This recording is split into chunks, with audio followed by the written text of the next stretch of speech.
Welcome to the Divine Counsel Worldview Podcast. Thank you, Mike, for joining us. We're going to dip back into our mailbag, our Q&A bag that we have, and spend this hour talking about just really one question, because it brings up a lot of discussion over the years. Dr. Mike Heiser had talked about it in his podcasts and in his writings.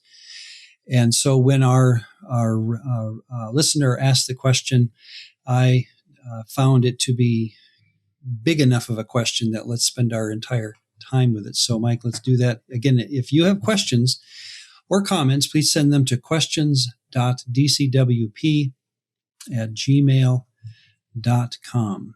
Let's dive right into the question. I did not write down who asked. Maybe I should have done that, Mike, if you have in your records who said this. We want to give thanks to them, but one of our readers asked this question. You said that John 10 does not teach eternal security. I have heard, this is John 10:28 or so. I have heard Bible teachers use this passage to teach eternal security, or what's called once saved, always saved, even recommending that the Greek word for snatched, there's the verse again, John 10:28, no man is able to snatch them out of my Father's hand. Recommending that the Greek word for snatched, so say some teachers, includes all possible scenarios. Please explain your view. From what I recall, Mike, we had said that John 10:28 does say that no one can snatch a believer out of the Father's hand, but it doesn't say he couldn't get up and walk away. So we kind of, if I recall, hurried through the verse for sake of time and argued that in context, the verse does not teach eternal security. Here's just some introductory thoughts. The Greek term used in John 10:28, harpazo, to seize, is used variably to mean, and this about a dozen times in the New Testament, to take by force. Jesus uses it in a couple of his parables. Plunder and snatch away. It means to take, really. There is nothing in the term that denotes finality other than the context in which it is used. My point being that in Matthew 12:29, the robber takes goods out of a person's home. Well, it doesn't mean that he can't be caught and the goods be returned to the owner. In other words, I just don't see where the word harpazo has a finality to it that can be preached from the pulpit, as though if something is harpazoed, snatched, it can't be unharpazoed, if that's ever been thought of. So to me, there is no finality in the word itself. And then here's where I want to introduce my long train of thought. Behind the doctrine of eternal security, of course, is a developed doctrine that depends on numerous touch points of theological importance. Theology is, by definition, a practice of watching dominoes tip, tip, tip, tip, tip, tip, and after a while you realize you're going down a path, or you have said something that required a previous path to get there, right? And so a good theologian, doesn't matter who you are, who anyone is who's a good theologian. You can have any kind of theology, even bad theology. The point is that all theology is the result, almost always, of a numerous set of, or many touch points of theological decision points that you make along the way to get there. It's not just a once and done. Hardly any theological position is reducible to a Bible verse, right? It's usually the result of a extended theological conversation, and so with eternal security. So to answer this question and to take the bulk of our time with this podcast edition, I would like to talk about eternal security and have everyone just kind of back away from whatever view you have. Come with me on a path first backwards. We're going to back out of the Bible and just talk practical points here. And I'll begin with this. The doctrine of eternal security, and forever after this it'll just be ES, is not taught through direct statements of Scripture. I just don't see it in context being said in one verse, okay? It's as a doctrine. as much as through a series of prior theological commitments. Theology, again, was my master's degree at Dallas Seminary. I just loved, it was from my last 2 years of high school. I went to a Christian high school. My 4 years of Bible college, my favorite class was theology. I took it right away and just soaked it up for those 4 years. Then my MDiv was 4 more years. Theology, again, was my favorite subject then. And so when I went off to get my master's, my other master's at Dallas, I went straight to the systematic department. And all to say, my, 2, 4, 4, and 2. I'm trying to add that up. I don't know what 12 years.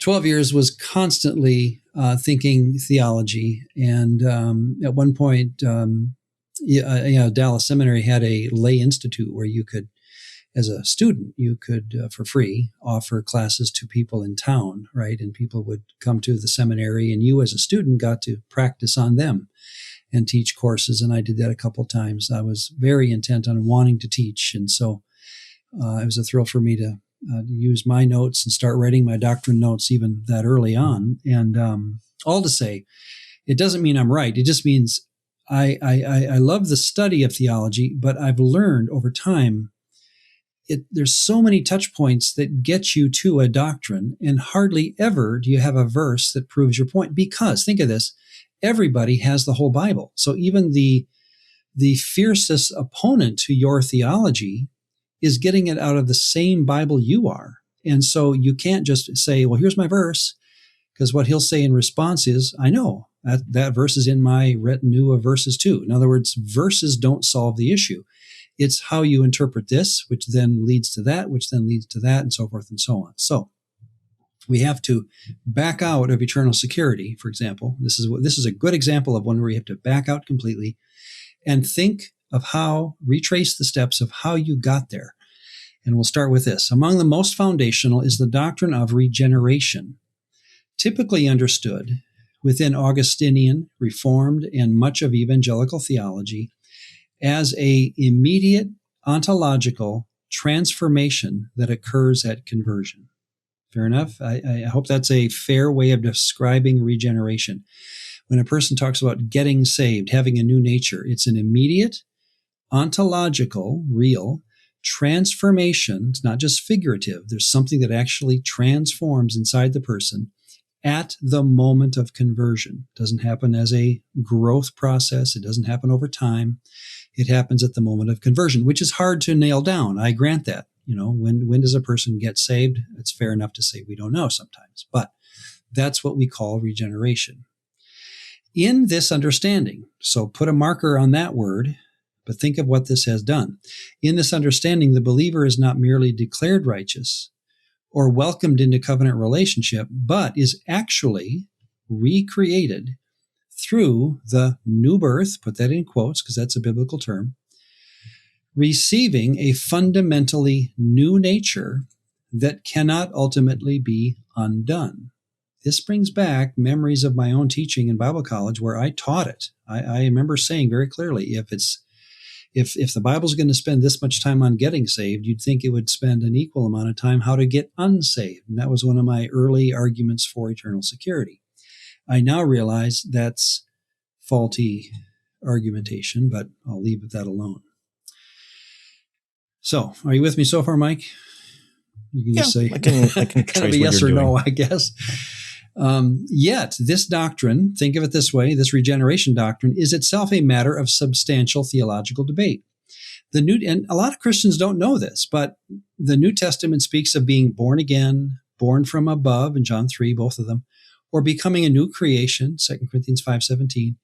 But scholars disagree. If you read the literature, they disagree over whether these expressions describe an instantaneous metaphysical change within the individual or a covenantal change of status before God or participation in the eschatological people of God. I've heard that one.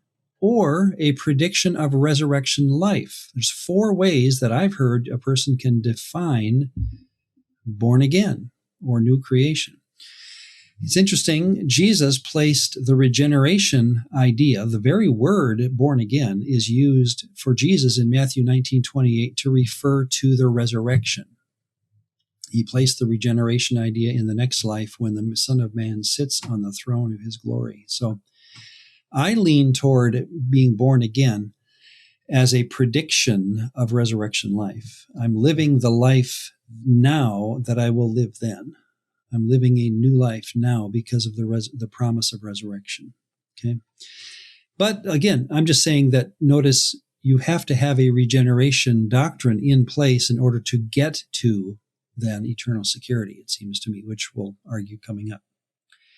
Secondly, eternal security also presumes that justification, think of this word, traditionally defined as God's once for all forensic declaration that the believer is righteous because of the imputation of Christ's obedience. Boy, that whole sentence is wrought with theological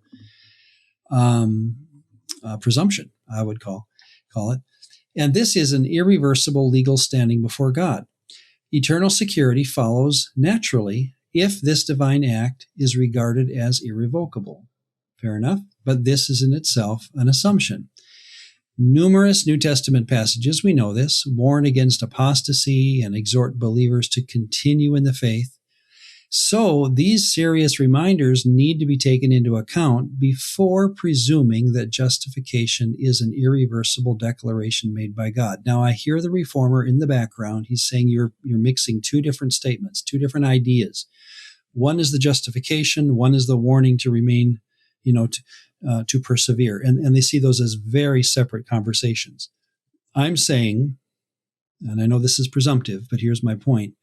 The reason they're two conversations is because you've made them two different conversations. In the mind of the writer, I believe he was putting them together to the same audience all the time. You are justified, but you better be loyal. In other words, you can't necessarily pull them apart unless you have a theological path that draws you to that conclusion. Hope you're following my point. But again, I am, Ron. But actually, can you go back to the previous slide? Because I'm just curious. Can it, like this whole entire thing of the debate of what does born again mean, can it not also just be and both, all of these? Because this seems to me a whole entire now and already but not yet kind of reality. Because this is the start of what we are getting to. But we haven't fully seen the culmination of the born againness. The born againness, yes, the ultimate expression would be resurrection. But there is that reality of where Paul's describing how you are a new creation. Like he's not saying you will be a new creation. You are one right now. So there is that kind of like present reality, yet I'm not feeling it. I'm still in a decaying old body, but you are a new creation. So how am I supposed to understand that at the same time, right? So I know I'm bringing in Paul, which is different from John. Yeah, and that's fair. I think you're doing what I'm recommending is you're thinking theologically down a path, and you're wondering how this works with this and so forth, which we all do. And my point, the long point I'm making, falls right into your point. Then eternal security is on the far end of this discussion. Whatever you do with born againness and new creationness and all that, we're still a ways away from eternal security because that's at the end of this story, and we're still talking all the means of getting there. So, yeah, that's fair. Okay, fair enough. Third one. And I like this mostly. It's where my mind often goes when I listen to or read books or listen to authors, YouTubes, go to church, whatever, is the big picture.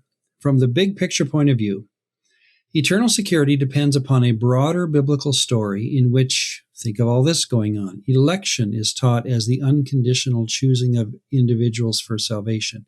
Perseverance, as a term, is the inevitable consequence of regeneration, as a term. And faith, again, as a term, is understood as gift rather than allegiance or loyalty. These are all discussions that are going on, especially in the Pauline scholarly world, right? But these go back to the Old Testament as well. And I find that back to my point, I find that many people who want to believe in eternal security are not aware that these attendant doctrines necessarily come along for the journey in order to make the eternal security idea consistent and sensible. In other words, we all know that if a person just says, hey, God, come into my heart and forgive me from my sin, amen, and then walks away, that's not salvation. That's saying words. And we're all trying to get away from just parroting words. And so then what we often do, and this is where my schooling comes back to me in waves. Well, did they really mean it? Did they really mean it? As though the distinction between just saying it and really meaning it is now what causes regeneration. What always was in the back of most people's minds sitting in the classroom, and I was one of them, I was a student listening to this, did they really mean it? Well, there's a lot of things I do in my day that I really mean. I mean, I'm going to start a diet. I'm not going to have added sugar for the next 30 days, right? I really mean it. And I do it for 2 days, and then I have a Snickers. Well, did having the Snickers on day 3 does not undo what I was thinking 2 days ago. Because 2 days ago, I was really, really committed. But the point is, I didn't stay committed. That's the point. And so when people talk about, did he really mean it? I find that as a non sequitur. That's not the question. Because we really mean a lot of things, including, marriage vows. We really meant it. 5 years later, we're divorced. Why? Because, well, there's a lot of reasons for divorce. I understand that. But I'm saying you can break a covenant that was previously extremely sincere. And so I find that the discussion that happens in a lot of theology books about eternal security that finally gets down to the question of did they mean it is, to me, missing the point. That's just human psychology, again, that does not follow through. So anyway, I hope, again, you're following my point. Here's my last sentence is really the point that I'm making to this point. In the end, remember that eternal security is a conclusion and not a starting point. You don't start the discussion with eternal security. You always end the discussion with it. And that discussion took you through a lot of terms, phrases, doctrines, definitions, analogies, symbols, you name it. In fact, I think it's one of the most, end of the road discussions you can have is eternal security. It's not something you can ever find in a verse because everyone, again, uses the same Bible to prove their point. You have to work through a lot of theology to get there. Any questions on that before I continue, Mike, or any thoughts? Just a comment, I guess. I do understand because I remember what it was like being a young Christian, even before I became a Christian. The question about salvation and whether it was very temporal, or I guess in a better way to say it, was salvation fickle? I think that was the way it was portrayed to me as a child. Originally, it sounded like, to me, in my ears as a young teen, I always have to make sure I pray a sinner's prayer or ask God for forgiveness, because if I died at any point having sinned but not having confessed, I might go to the bad place. I've heard that from some people, yeah. And so it always kind of left me with this sense of like, well, then I don't want to actually become really a Christian until I'm essentially on my deathbed. Because what's the point then? What's the point? Exactly. Yeah. Because it would feel so, it's not stable. And then what, in some sense, it led me down a path of thinking about eternal security for a while, because my first mentor, who I respect still greatly to this day, one of the things he said to me, and it was along this idea of eternal security, was that God's salvation is not fickle. It isn't fickle to the point of like, you forgot that one little minor sin to confess, and sorry, you have to go to the bad place. And that gave me the confidence of, all right, I then want to dedicate my life to him. Like it was this fear of like, is this God fickle? And I do wonder years later, I don't know if I would say that I believe in eternal security more in the sense of, I think that now as I've grown older, I see people use this idea more as a trump card, to put it in a blunt way, of like, well, don't worry about your sins. Don't worry about your behavior. Don't worry about your thought life, your discipleship, your maturity, your character, because your eternity is secure because you trusted in Jesus. It's like, well, yes, I get why that seems important, but that also seems to be used more often than not to justify our terrible characters, our terrible lack of maturity. Couple things, if I may give personal illustrations. I'm guilty of teaching eternal security in the wrong way for many years in the undergraduate level. I have it in my notes. I had it in my notes. And I would say this is one of my illustrations, that in thinking of regeneration as a forensic declaration by God of the forgiveness of sins and the imputation of Christ's righteousness, I use the illustration of going to an auction. When I was, mid-30s, me and my wife went to a auction, a real auction, where the auctioneer talks fast and all that. It was a Christian auction. And so I bring that up because of what happens. He is selling or putting up for bid items in a auction that were going to the Christian school that was sponsoring it. So he was very gentle with the audience, very Christian man, I guess I should say. And he would explain himself and how it worked. And here's the point. He gets to one thing. He says, $30 going once, $30 going twice, whatever. And then he says, kind of sold. And he hits the gavel just as someone yells out 35. And he stops and says, I need to explain the rules of the auction. Ma'am, I'm so sorry that my gavel hit down just momentarily before you yelled 35. Because the rules of the auction are that when that gavel hits, it must be given to the current bid. That's just the rules of the auction. So I thank you for that offer. Please think of giving your donation on the side. But for the sake of this auction, when that gavel hit, I am required by the rules to give it to the highest bid, and that goes to you, sir, or whatever. All to say, I use that then in my classrooms. I would say at one point in your life, God's gavel came down, wham, justified. And if you were to say to him later, oh God, I've sinned, or I'm not worthy, he would say, well, remember the rules of justification. When my gavel symbolically hits down, you're in. And there's nothing by the rules of this, I don't want to say game, by the rules that I've created, I guess, that can undo what I have declared. And that was my illustration. We turned the page and went on to another doctrine in class. I look back now, and you can sense, I hope, I shudder at what I did.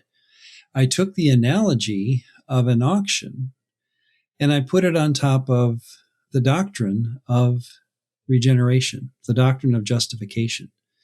Did I have any right to use that illustration to say that God's gavel, symbolically, came down and declared me righteous, and he can't do a thing about it? It's just the rules of the story. The justification cannot be reversed. My students never, they were there to, again, get the notes and do the tests and move on. That's usually how college students think. I look back now, because in other words, I never had a student push back against my illustration. It's a beautiful illustration, is it not, of the finality of justification. The problem is it's an illustration from a human standpoint that has nothing to do with justification from God's point of view, in my estimation now. So that's the first story. What was my second story? I don't think I have one. It's in the back of my mind, but it'll come back to me. Anyway, let's keep moving because now I'm going to give my, what I think it is. So I'm going to call it a DCW aware view. Doesn't mean you have to have this view, but as a DCW aware person, many of us are, this view works, at least for me. So this is now getting into a personal understanding of eternal security from a DCW point of view. So here's how it would go. A DCW aware view of eternal security has a different starting point altogether. Rather than beginning with the Reformation, doctrine of regeneration, as a reversible ontological transformation, the DCWer begins with the concept of individual covenant loyalty to a deity. I don't know about you, Mike, but I was never taught that idea through those 10 years of systematic theology, whether it be bachelor or master's level. No one ever stopped and said, you know what they did in the Old Testament days? Every person thought of being loyal to a deity. That's how they ran their life. In other words, I think it's a common sense view now, but I was never told it. And again, Mike Heiser comes back in my memory too, saying, why wasn't I told this stuff? It's not that it's new. It's just that we were never told. Throughout the Old Testament, Yahweh repeatedly identifies himself as the God who, quote, keeps covenant and steadfast love with those who love him and remain loyal to him. I could multiply these three texts by a dozen. The defining characteristic of the covenant relationship is therefore not an invisible metaphysical alteration within the individual, but the mutual faithfulness of covenant partners. Those are two very different stories.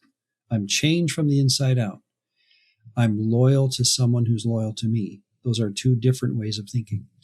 Yahweh binds himself by promise while the individual responds in loyal trust and commitment to make this particular God his God. That line from Genesis 28:21 that we did when we studied Genesis, Mike.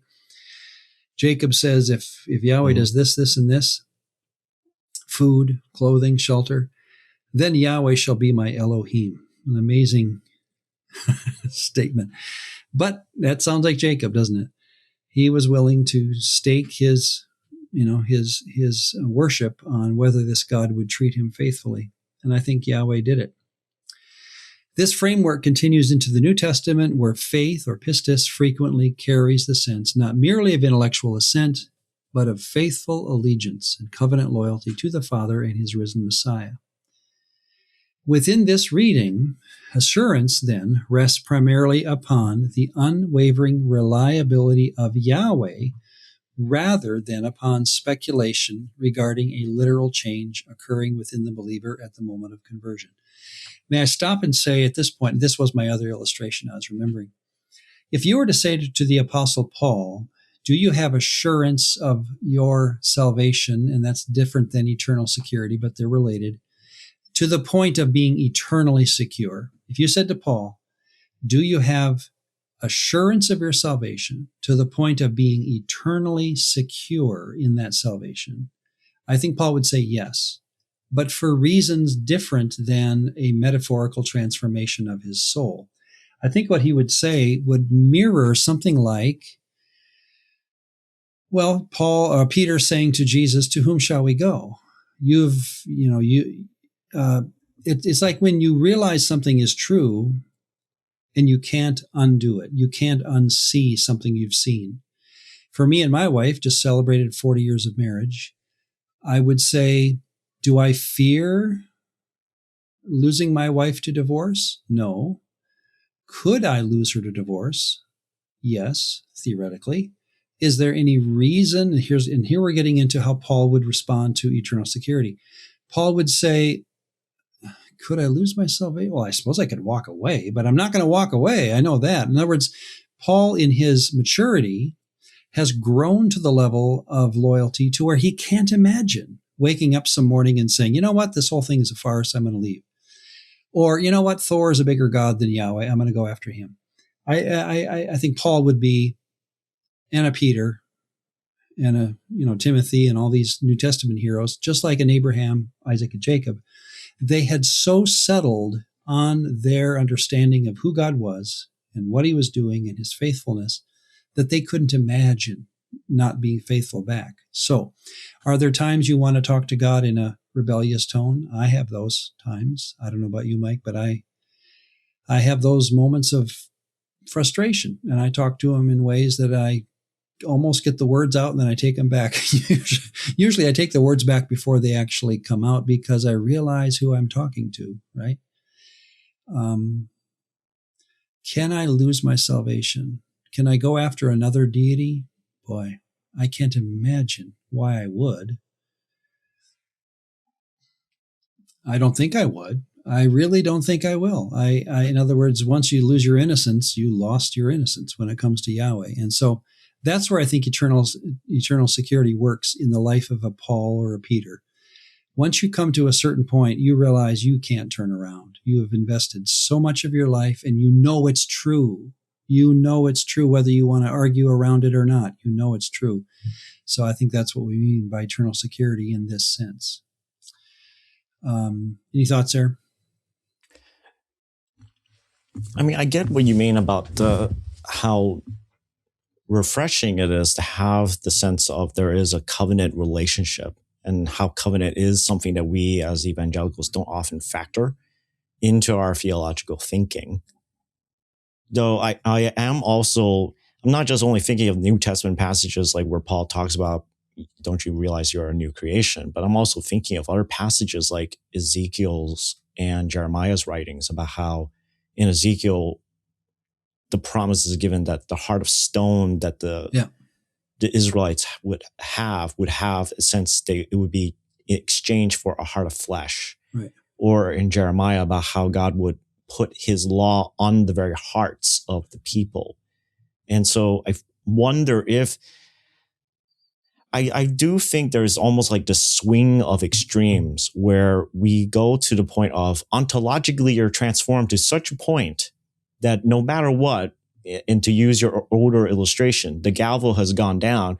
There's no take backsies, right? That you can't, I can't take it back. Like, oh, you took my offer of salvation. You're justified, but you lived a whole entire life that was just selfish and just for yourself. Right. I can't take it back. You have to come into heaven. Like I'm bound by my own self because I am faithful to myself, and I say, right? Versus but I do think there is a sense of, maybe because of personal experience, personal transformation, seeing other people were, in many ways, they had been so heart and united to dark things, right? Where their lives were just so twisted with the dark powers and the things that the dark powers offered. And that for them to lay their loyalty down to Jesus, that, you are a new person. I'm not doubting. Thank you for this. Yeah, because I'm not doubting there are for some people, if not many people, many Christians, an ontological change of mind and behavior and worldview. And, the birds sing a different tune. The sky is a different color. I mean, I've seen that happen in some people's lives. What I'm arguing for is, does the Bible have that as a theological teaching that when you come to belief in Old Testament, it would be Yahweh, in the New Testament, it would be Yahweh and his son. If you come to loyalty to those, to them, there will be an ontological change in your being. That's where I'm having trouble finding proof texts for that. So no doubt that some people, I don't have that experience. I got saved when I was 5, from what I know. I don't remember any change whatsoever. So if it did happen, it happened outside my purview. And I think there are many listeners who would agree. If it did happen, they don't recall the day or time. They're not saying they're not changed, but they're also wondering, what about this other guy over here who he's not showing much change at all, but I know he's a believer. But boy, some of the things he does just blows my mind. So I don't know. Well, I mean, the way that you describe it reminds me of one of years ago, again, also in the same youth ministry I grew up in. I had one person who had, basically this person described how she was essentially born. She was like, she was a Christian even in her mother's womb, and never had a choice in it. And she once remarked to me, I remember in our late teens, like junior year in high school age, where she just outrightly said to me, I wish I had your I wish I lived as a non-Christian. so I could understand what it feels like to become a Christian. And I was just so completely blown away by that statement, because in my mind, I wish I didn't have the experience of being a non-Christian. That, like, I was actually jealous of folks who grew up in church who actually understood this at a young enough age and figured it out, versus I had heard the same stuff, but I never grasped it until I was 15. And so a part of me is just like, I noted how you said ontologically change in their minds or their attitudes or their behavior. I just wonder, do we sometimes confuse the word ontological as though it's almost akin to DNA or to genetic structure? Or is it something about, I find when we use those words, we're trying to put something physical attached to it. Right. And often the way that the theology was thought of was about the spiritual, and that the spiritual was actually had more substance than the physical, that there was a weightierness to the spiritual than the physical. And that, to me, there's more fluidity. It's tough because regeneration is by definition, a spiritual idea. So to call it an ontological change, I'm just arguing that spiritual change that does happen in many people's lives is not the question. My point is there a proof within the Bible that every person at the moment of conversion is changed? That's what I'm having trouble finding. Even in 2 Corinthians 5:17, I don't think that's the argument. If a man is in Christ, new creation. It doesn't say he is. It says when a person comes into Christ, new creation. I take that to be the family of Abraham as being recreated every time a Gentile comes into the family, or something like that. That whenever a person comes into this new religion, it's a new creation that has never been tried in the history of mankind, where people are forming a worship around a being not based on tribal ancestry. Never happened before. Now it is. So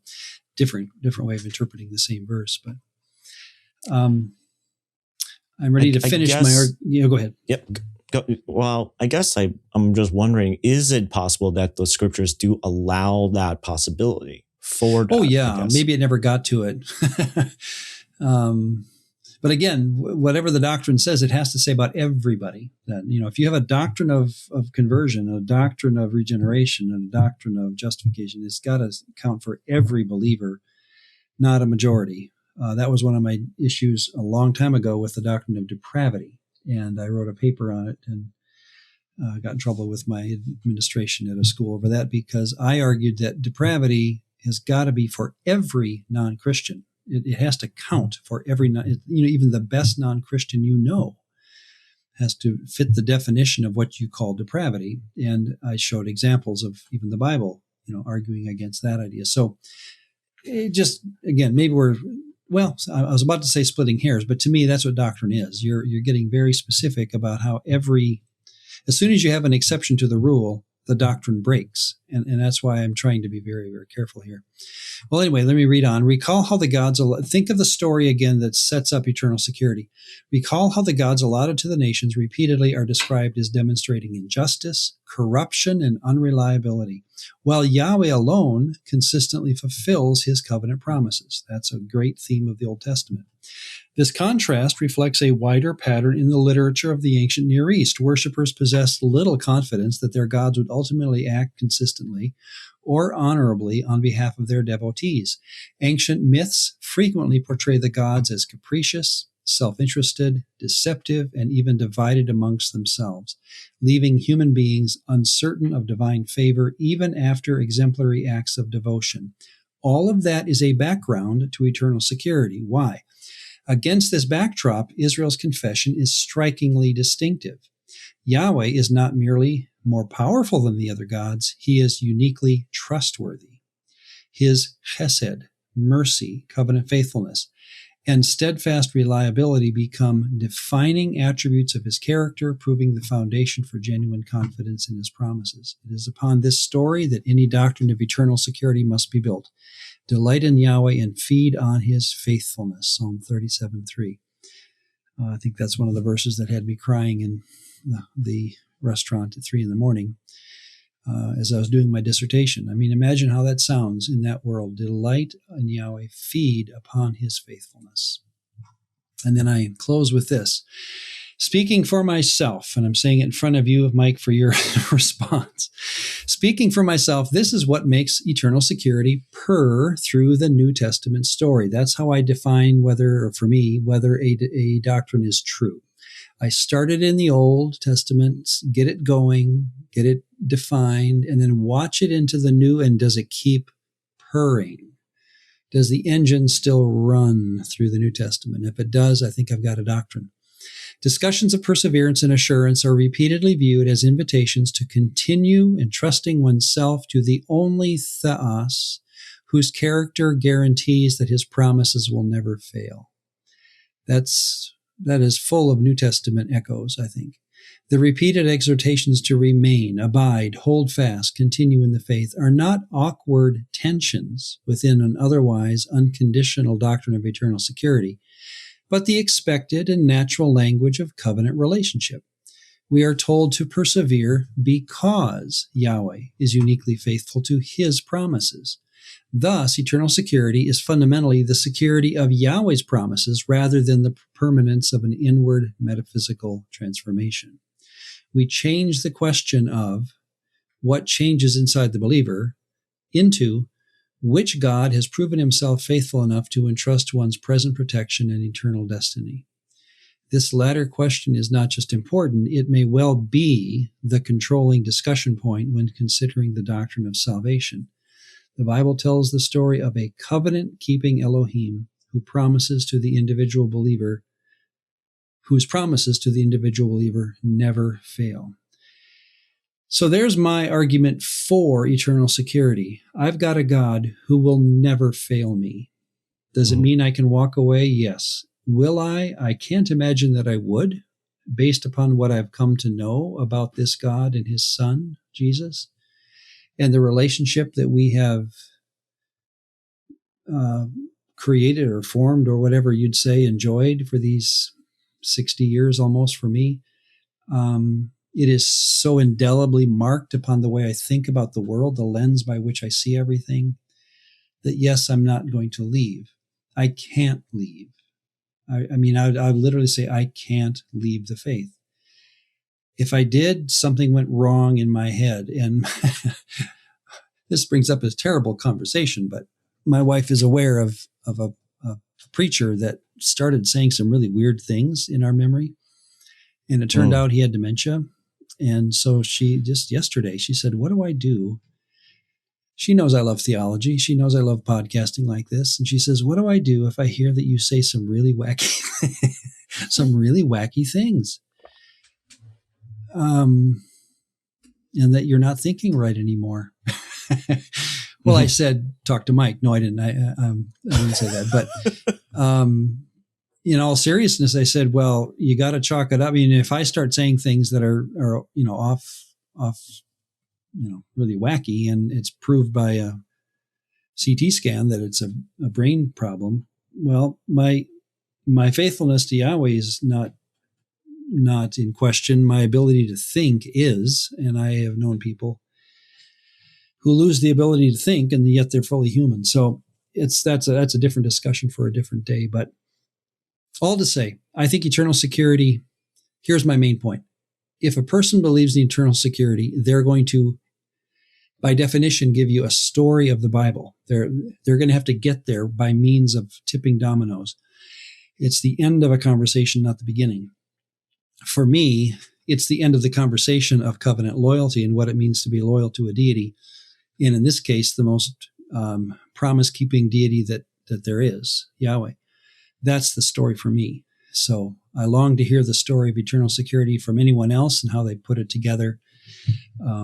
It's not John 10:28. I don't depend on the not snatch word to get anything close to a doctrine of eternal security. And it's taken, however long we've spent in this podcast to get there, but that's the story for me. So any thoughts in conclusion?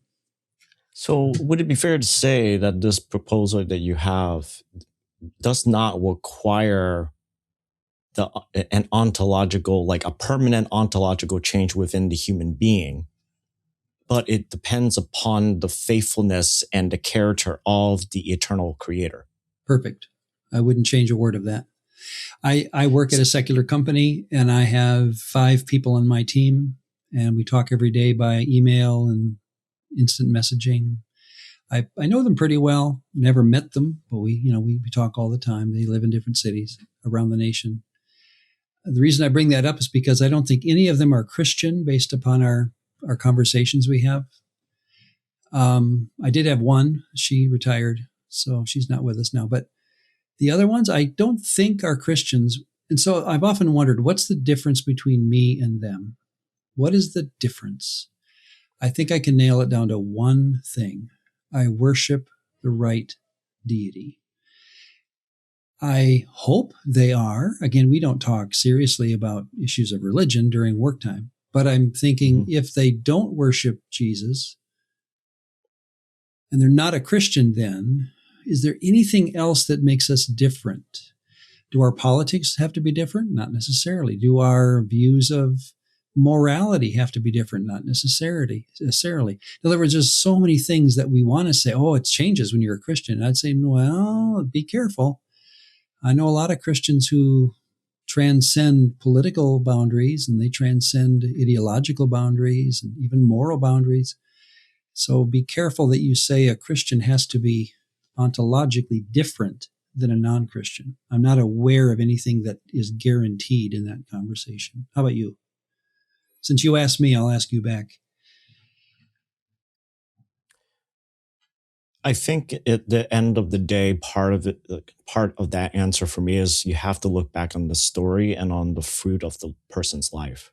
Mm-hmm. I think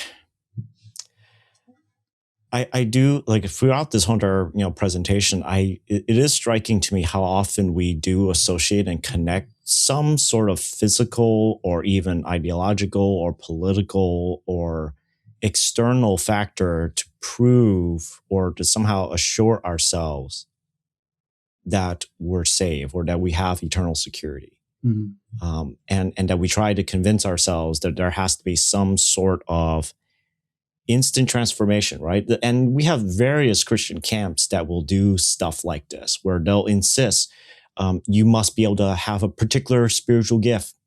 Maybe it's prophecy, maybe it's speaking in tongues, maybe it's a second anointing of the Spirit or a second baptism of the Spirit, or however you want to describe it. We try to come up with verbiage that assures, especially a brand new follower of Jesus, hey, your life has now changed.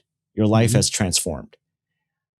And from my own personal experience, like what I said to you earlier during this recording, part of what held me back was this lack of understanding that this God that we have laid our lives down is not fickle. I think that was one of the things that it was holding me back of, do I really want to lay down all my cards before this one God? Because what if he isn't reliable? What if he isn't dependable? What if he isn't faithful and true? Yeah. And I think over the years now, right, I'm looking back 33 years now as a Christian, or actually, well, I'm not that old. Sorry. But oh my gosh, I'm old enough that I can't calculate math fast enough in my mind that there's no math in this podcast, just so you know. Yeah, I just know that ultimately that I look back similarly and say, yeah, there was a transformation. I did become something different than what I was, but I didn't realize it. It was too imperceptible for me to understand. I didn't understand life experience wise or even scripture wise. Mm-hmm. But the bigger deal was that part of the change and why I wanted to have the change happen was because I came to realize that the Father and the Son and the Spirit are not fickle. With that we can agree. They are dependable like no other. Absolutely. Yeah. I want to say to, let's see if I get the name of the person who sent this question. Now that I can pull it back up. Joshua. All right. Joshua, thank you for the question.